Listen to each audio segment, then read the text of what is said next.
Hello, everyone. Hello. This is our pre-Mother's Day celebration. We are having a little mother-daughter time, building up a strawberry shortcake keto style, and we toast. Yes. I don't want to eat something really heavy and gonna knock me off of my lifestyle that I'm enjoying. Right, and I as a mom who wants to stay in my lifestyle, I don't want to gain back that 120 pounds. No, we want that to stay away forever. That's right. Yeah. So we start out with, here are the ingredients. We have 8 eggs. We have 1/4 cup of lemon juice that we are adding to our 8 eggs. Yes. Okay. We have 1 cup of heavy cream. Heavy cream. That's the same thing as whipping cream or whatever. And Table cream. And best thing about it is that you can get it at your local grocery store. There you go. And we have 1 teaspoon of vanilla. We're adding that here. And what else do we have? Oh, and Swerve. So we like Swerve as our keto-friendly sweetener, but anyone will do as long as it's the confection style. It looks like powder, okay? So we're putting that in there. And in this bowl, we are, because it's wet ingredients, dry ingredients. So in this bowl, Jessie, if you could put, it's a 1/2 cup of coconut flour, 2 teaspoons of baking soda, and we have just a pinch of salt. Alrighty, you can throw that back there. Okay, and ultimately we're going to mix these 2 things, and then we're going to mix them together. Machine, hold on one sec.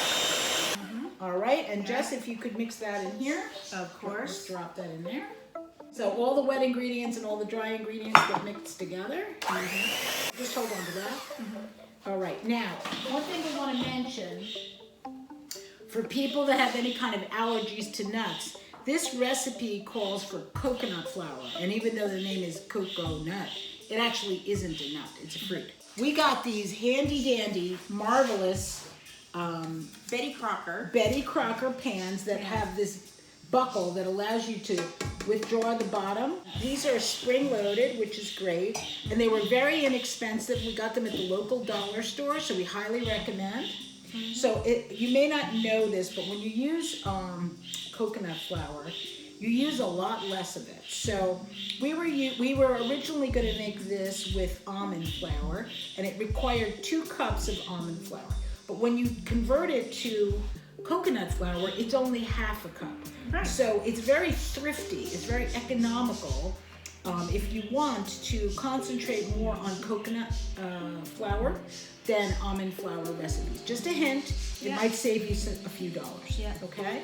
All right, so now we're going to spill 1/2 of this into one of the containers and 1/2 into the other, about-ish. Okay?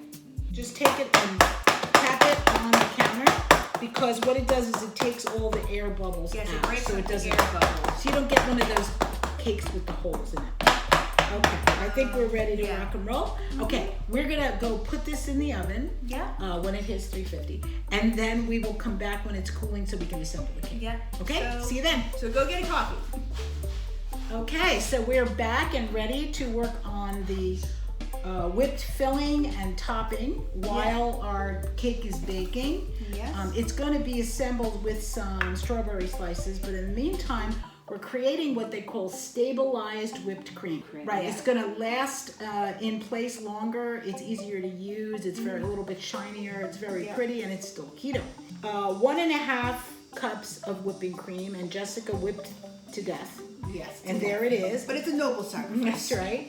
And then we are adding 1/4 cup of our Swerve sweetener. Again, confectioner style, because it's going to be like icing. And then, so mix that up. Of course. Another secret ingredient. In here, we took 2 tablespoons of water, warm water, and we added 1/2 teaspoon of Knox plain gelatin, right? And we put it in there and we mixed it together, and then we put it in the microwave to make sure that it fully dissolved. And that's what stabilizes the whipped cream, is this. All right, good. Okay, so we're gonna be back after the cake is baked and cooled, and then we'll assemble. So we'll be right back. Okay, so now it's time to assemble our Mother's Day cake. As you can see, we've got these 2 lovely vanilla cakes. Yep. And anybody can do this, by the way. It's the simplest thing in the world, and Yes. it looks beautiful. Which is wonderful, you know, because I know a lot of people get worried about, you know, baking and cooking things keto style, but really anyone at any level can make this type of cake. Okay, so Jessica is going to put strawberries around the edges. Yes. So you get a hint of strawberry. You want to touch them to each other. There you go. Great, thank you. You're gonna get a hint of strawberry with each bite, which is so decadent. All right, now we're going to take the second layer. Yes, our second layer. I'm going to place that right on top. There we go. And now we're going to take all the rest of the cream and we're going to put it right on top. Okay, can you put some strawberries? Yum. That is so good. Too good. Alrighty. Right, and sometimes there's a little bit of strawberry juice left in the bottom. You can use that to color the top of the cake. So that Just it's take very your fork. Yeah, and make a little There kind you of go. like river type thing. Yeah. There you go. All right. And there it is. And there it is. Our beautiful Mother's Day strawberry shortcake. Enjoy, my friends. And happy Mother's Day to all. Happy Mother's Day to all.